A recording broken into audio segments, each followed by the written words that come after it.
such provisions will meaningfully reduce risk. It may also, in fact, intensify the risk of outbreaks. It misses the mark where the majority of the problems with transmission lie and is unethical, I believe. I believe that some amendments to this proposal would go much further in improving the protection of our most vulnerable. And in fact, education and communication is a very important part of our programs, but it's not enough, and we do need regulation. We do need to hold services and parents accountable for their decisions. So I'll just expand on those points. Because this legislation is likely to be enforced in a heterogeneous way, the amendment promotes even further clustering of the unvaccinated by possibly leading to sort of pop-up childcare arrangements of those who can't access childcare at the local centre who refuse vaccination.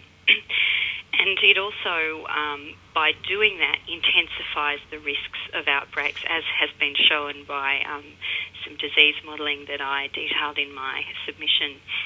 It means that some children will also not be able to access childcare because some of these parents will continue to refuse vaccination, and thereby contravenes a national partnership agreement on universal access to early childcare education. It won't eliminate the risk of diseases in these centres because siblings, parents and staff can all have waned immunity and unwittingly spread diseases like measles and whooping cough. And people like me who work in this very challenging area of improving vaccine acceptance believe that this sort of punitive approach will make our work so much harder. And now I want to say that I applaud the government's target of 95% vaccination coverage. I've heard that there's a plan to phone parents to remind them when their children's vaccines are due, and that I've also noted that the immunisation strategy has been removed from the website when I was writing my submission, which makes it hard to tell what other plans Queensland has in place. But for childcare provisions, I recommend a new bill that's not actually that different from what's being proposed, but it's more extensive. That bill would require retaining expanded provisions for the exclusion of the unvaccinated during an outbreak where there's that immediate risk. It would require childcare facilities to see documentation of age-appropriate vaccination or a recognised catch-up schedule or a medical or vaccine objector exemption that's been signed by a doctor or immunisation provider. No doubt you'll hear today arguments against vaccination that'll be wrapped up with the arguments against this amendment. Some people will make fairly radical claims with no basis or where the scientific issues are distorted or cherry-picked. And I want to make it clear that supporting vaccination doesn't have to be synonymous with supporting heavy sanctions, that in fact the most effective policies remind late parents and make it sufficiently difficult to obtain exemptions so that only the entrenched do so. And we also need to ensure that departments efficiently resource to implement these requirements, support parents and centres, and to enforce them uniformly. And that will mean a much more meaningful protection of communities and has evidence that it will improve vaccination rates. And New South Wales provides an example in this way. And it doesn't stop there. We can't just focus on childcare facilities. We need reminder systems that are sustainable for the long term. We need home visiting for the homebound, support for Indigenous health workers, making catch-up free for children born overseas, and ensuring childcare workers, pregnant women and travellers are also up to date with their vaccinations. I welcome any questions. Thank you very much, Professor Leask, for your opening statement. It's Leanne here, the Chair. The question I have for you is, what factors do you feel have contributed to under-vaccination, and how do you feel, and you've touched on some of those already, but how do you feel that they are best addressed? And perhaps you could go into your answer, the nature of that 8%, say, in Queensland who are not vaccinating. Just any of your comments on that would be lovely. Sure, okay. So Queensland records of all children, 2% have parents who register a conscientious objection to vaccination. That is probably an underestimate. It may be closer to 3%. But if your coverage is, say, 92%, then that leaves another proportion who are not up to date for other reasons. And those families need to be reminded, they need to be nudged and supported to get up to date. Those families are more likely to be disadvantaged, to be children in single-parent households, households with 3 or more children, to be living in poverty. Also, we have slightly lower vaccination rates among Aboriginal and Torres Strait Islander families, and that's largely not an objection. It's largely about access to culturally respectful health services and to managing the other demands in life such that the children get vaccinated on time. So that group, what we call the group who lack opportunity to be fully vaccinated and up to date, are a bigger group than the group who lack what we call acceptance. And to have structures and regulations that nudge those families that lack the opportunity or aren't getting it around to it on time, and make sure that, you know, only keep the families who are sort of on the margins of acceptance, to sort of tip them over the line and get them encouraged to get their kids up to date, leaves a relatively small percent who are you know, just going to refuse no matter what. And the work that I'm doing at the moment with others is looking at how to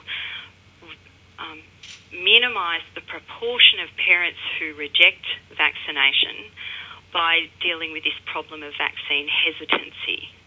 And that's where parents have a lot of questions and concerns as such that they may delay some vaccines or reject them altogether. This is what we call a wicked problem. It's a very difficult one to address, and we need a lot more evidence to know how to address it. Here I'm not talking about trying to convince the entrenched refusers, I'm talking about the fence-sitters.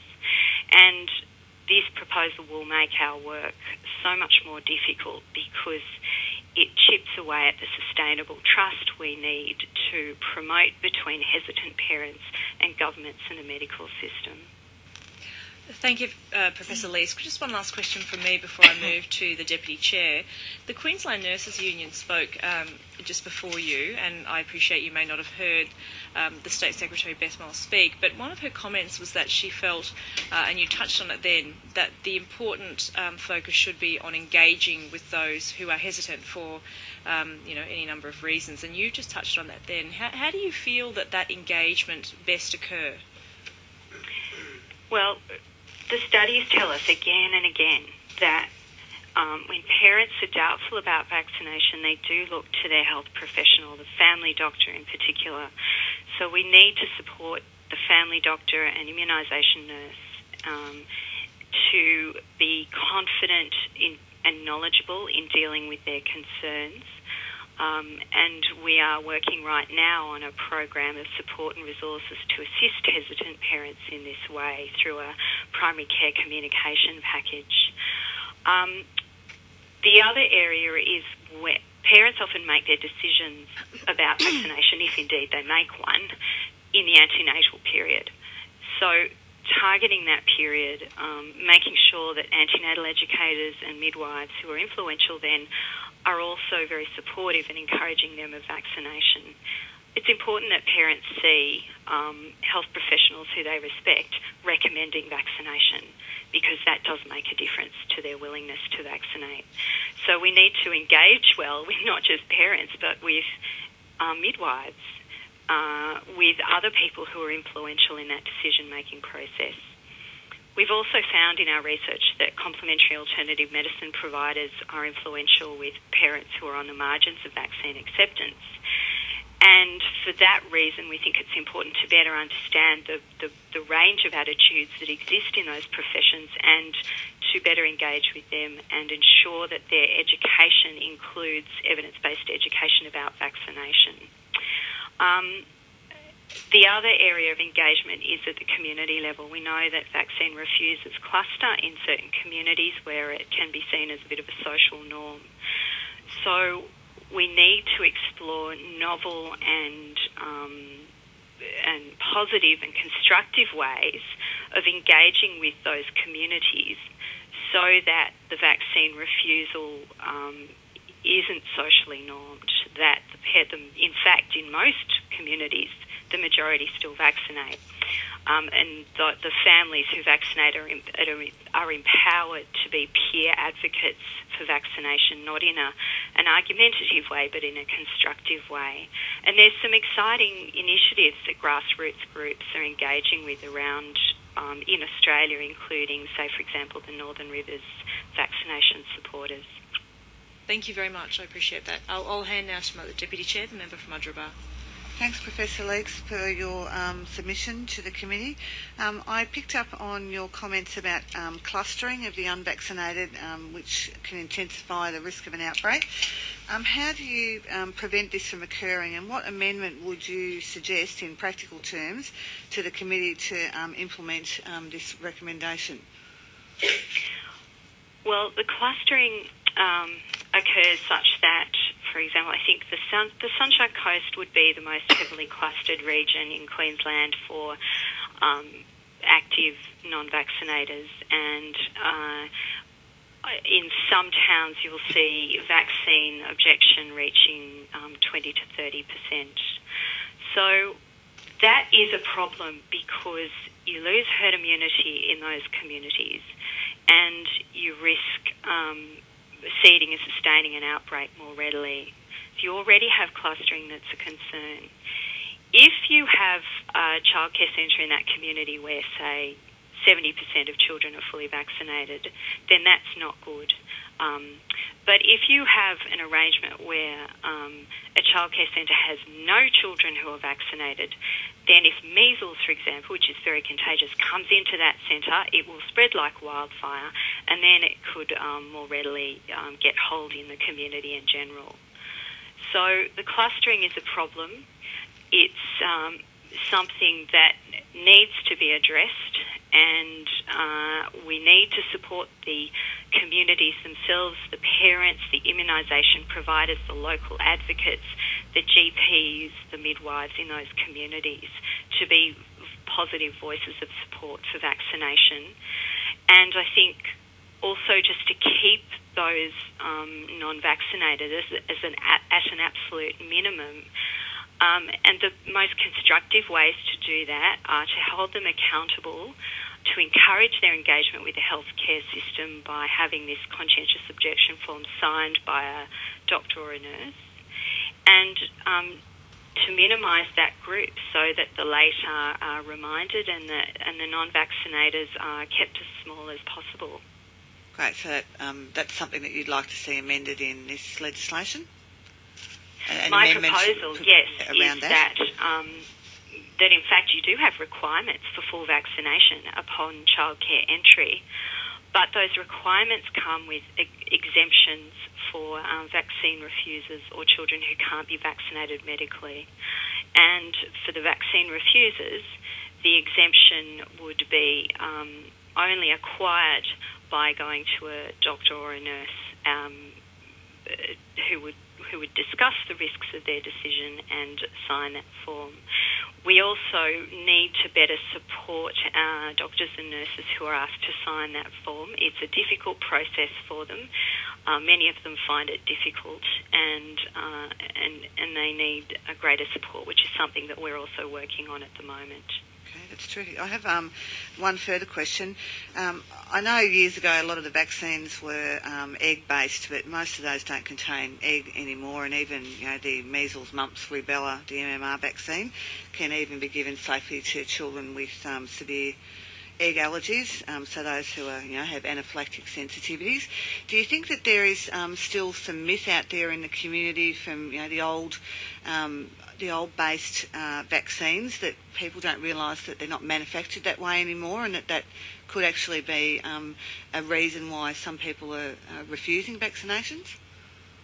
That is a problem. It's a problem both for parents who falsely believe that the vaccines are contraindicated in their child, and it's a problem when immunisation providers falsely believe that a vaccine is contraindicated.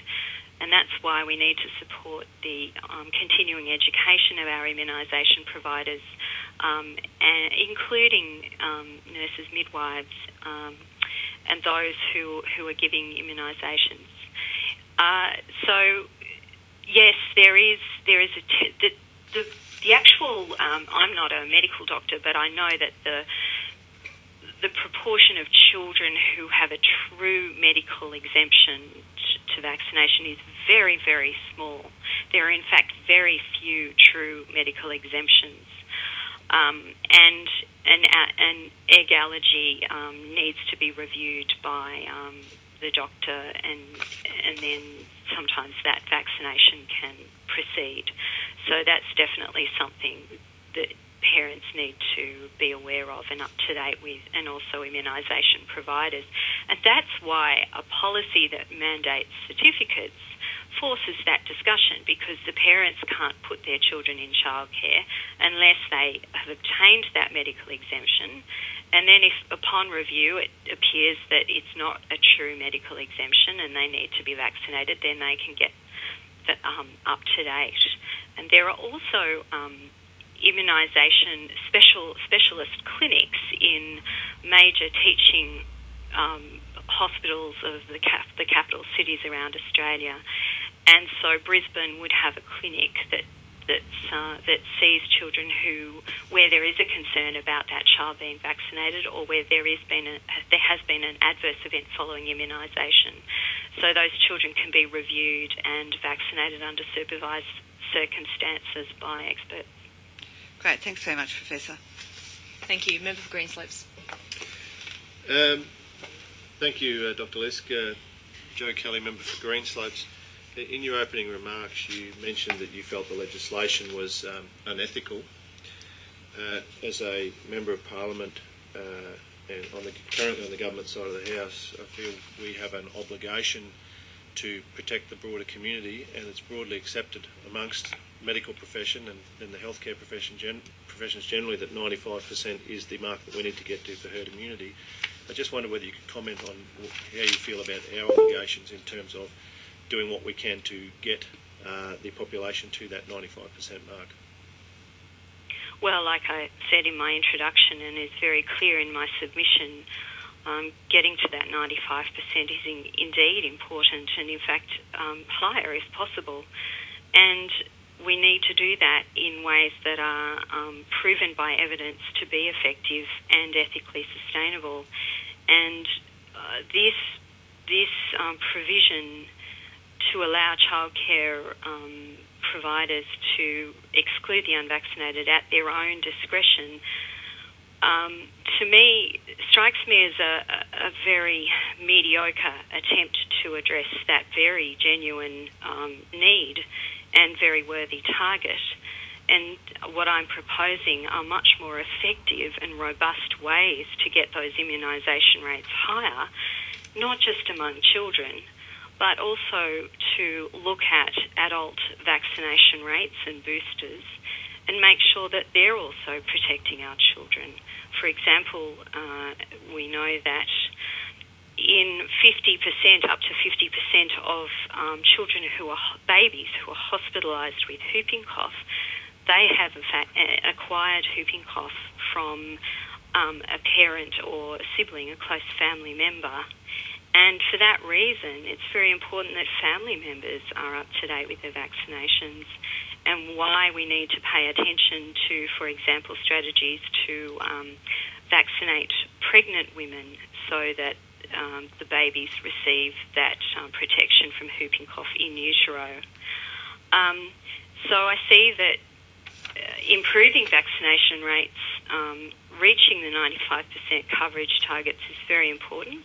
I'd like to understand why the immunisation strategy has been removed from the website when I last looked, and see what else Queensland has in plan. And I'm very confident that the other measures that you are proposing are, in fact, going to be effective and more ethically sustainable than this one. Thank you very much. Member for Buderim. Good morning, Professor Leask. Steve Dixon from Buderim on the Sunshine Coast. Next time you refer to the Sunshine Coast, just say the hinterland, because that's the area that has the problem. Thank you. Just the question that I have for you is that is there any better legislation anywhere that you know of on the planet? You've referred to our legislation that's looking to be put forward to the governments that's inadequate. Is there any better legislation anywhere that you know of on the planet that would be the sort of legislation we should align with? And secondly, yes. What would be the 2 points that you'd like to make? Well, you've got the floor to make this legislation better. Yeah, so just so I understand your questions, can I point to an example, a model legislation? And the second question? Just 2 points that you would like to make that would improve the current legislation that we've got on the table before the House. Okay, sure. So New South Wales has implemented an effective and fair balance. It requires children to be up to date, age appropriately vaccinated, and to present a certificate of that vaccination to a childcare facility prior to enrolment.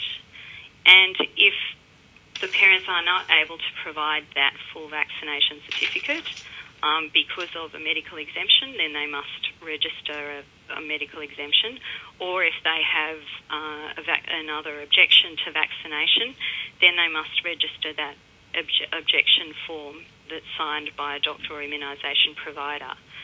So it's essentially a mandatory certificate policy that involves fines for childcare facilities that do not enforce the requirements. It continues to retain the right to exclude the unvaccinated during an outbreak, which reduces the immediate risk. It also has provisions, for example, for children who need to be enrolled in a childcare centre and not up to date. The parents plan to get them up to date. They can get a signed document to show that planned catch-up schedule. So it covers all of the provisions that are needed, and also has that sort of outlet valve for the vaccine objectors who are not going to get their children vaccinated no matter what. Julie, thank you very much. Thank you. Member for Thorngale. Good morning, Professor Leask, and thank you very much for your contribution today. We know that you bring a lot to the table. In fact, I've been reading some of the passages from your 2013 book that you provided or co-authored for the Department of Health of the Australian Government, Myths and Realities, and it certainly brings some good things to this particular bill. The previous member, you just touched on the New South Wales model. Could you provide, or can I ask, what evidence is there that the New South Wales model has led to improved rates of vaccination? It's too early to tell directly from the New South Wales vaccination uptake what effect it has had on uptake.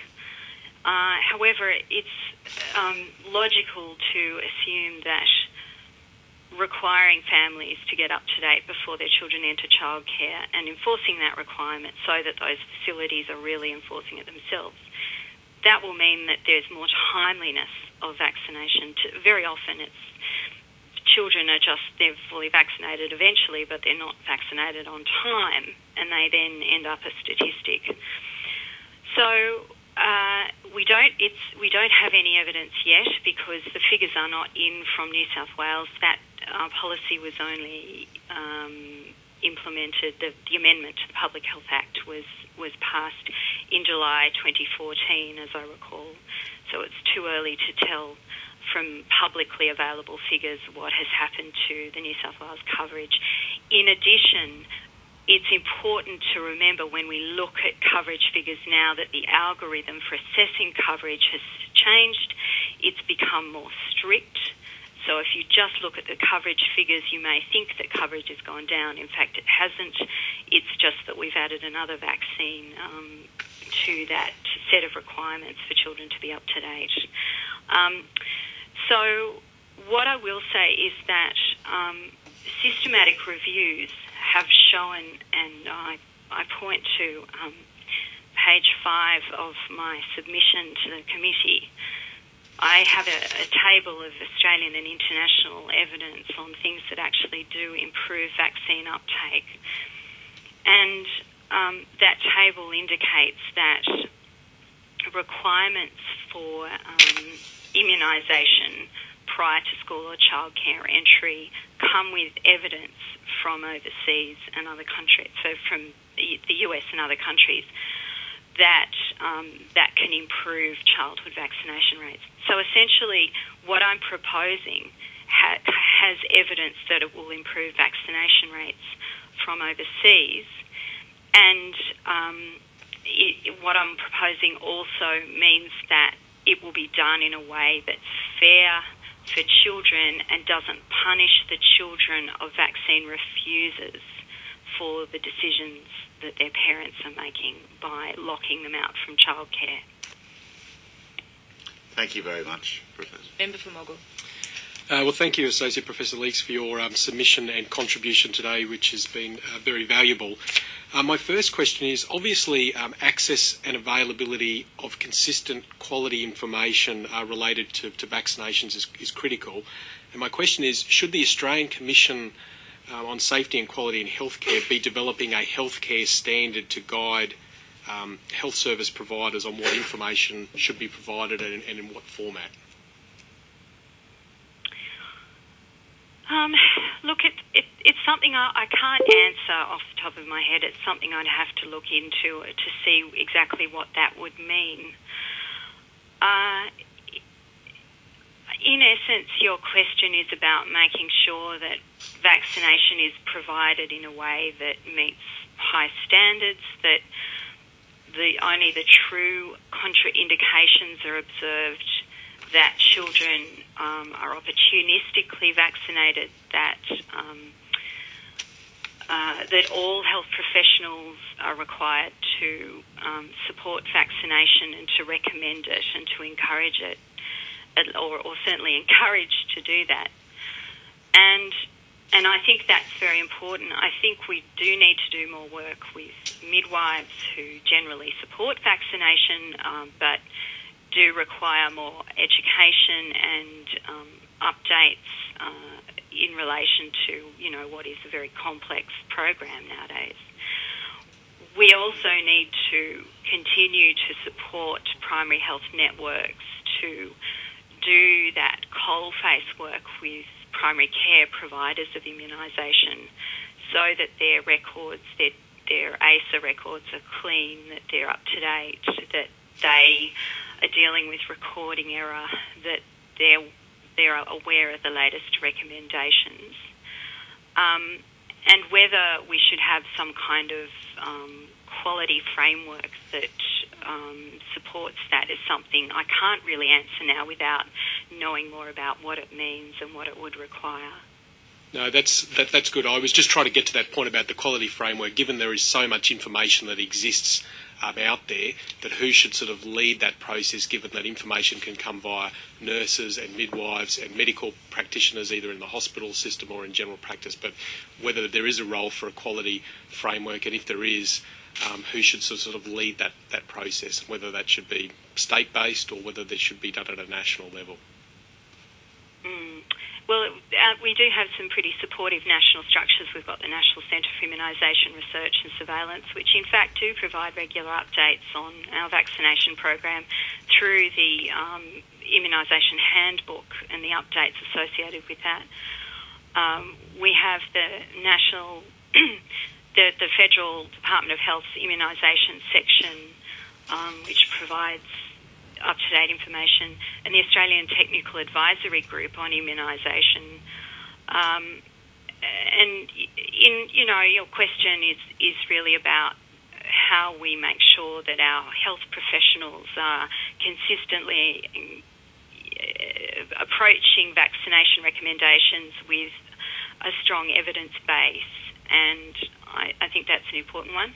I will say that there will always be some health professionals who don't support vaccination. It's a minimal group. It's a very small group like it is with parents, but they are very influential, and we need to think about how we can constructively work with those professionals to increase their trust in a program that should enjoy great trust, because it is such an important and safe program. Thank you very much. Professor Leask, thank you very much. Our time has expired. In fact, we very much appreciate